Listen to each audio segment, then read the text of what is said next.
బాబాయ్ హీరో అంటే ఎవరు? సూపర్ పవర్లు ఉండేవాడా లేకుంటే అతడే ఒక సూపర్ పవరా? హీరో అంటే నాయకుడా లేకుంటే నాయకుల్ని తయారు చేసేవాడా? శత్రువుని చంపేవాడా చంపించేవాడా అనేసి ఓ పిల్లోడు అడిగాడు. అప్పుడు నేను చెప్పా, ధర్మాన్ని చీకటి చెరసాలల్లో బంధిస్తే ఆ చీకటిని చీల్చుకొని పుట్టినటువంటి వాడు. ప్రకృతి విలయ తాండవం చేస్తుంటే సాక్షాత్ ఆదిశేషుడే తనకి గొడుగై నడిచినటువంటి వాడు. యమునా నది ఆ కాళ్ళని ముద్దాడాలని చూస్తూ ఉంటే ఆట పట్టించి మరీ ముద్దాడేలా చేసి దారినిప్పించుకున్నటువంటి లీలా నాటక సూత్రధారి.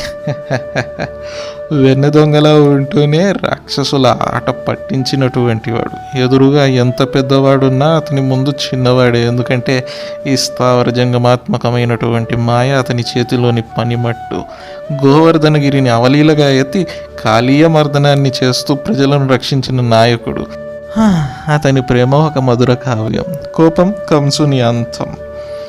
పెళ్లి కళ్ళు మూసుకొని పాలు తాగేసి ఎవ్వరూ చూడలేదు అనుకునిందంట. అలా ఉంది ఈ కౌరవులు పాండవుల్ని జూదంలో ఓడించడం కోసం చేసిన నాటకం. వాళ్ళకి తెలియదు ఏంటంటే దాన్ని మించిన జగన్నాటకం ఆయన నడిపిస్తున్నాడని. అదే ధర్మక్షేత్రమైనటువంటి కురుక్షేత్రంలో ధర్మ యుద్ధాన్ని జరిపించడం. అధర్మంగా కనిపించిన ప్రతి చోట కూడా తానే ముందుండి ధర్మాత్ముడే నడిపించాడు. లీడర్స్ని ఆయనే సృష్టించి ఇచ్చాడు. అక్కడ అర్జునుడు విషాదయోగంలో పడిపోతే భగవద్గీతని బోధించి అర్జునుడితో పాటు ప్రపంచాన్నంతా కళ్ళు తెరిపించాడు. విరాట్ స్వరూపమైన ఆయన విశ్వరూప సందర్శనంతో ప్రపంచమంతా హడిలిపోయేలా చేశాడు. అతన్ని మించిన హీరో ఇంకాడు. మనందరి కృష్ణ పరమాత్ముడు.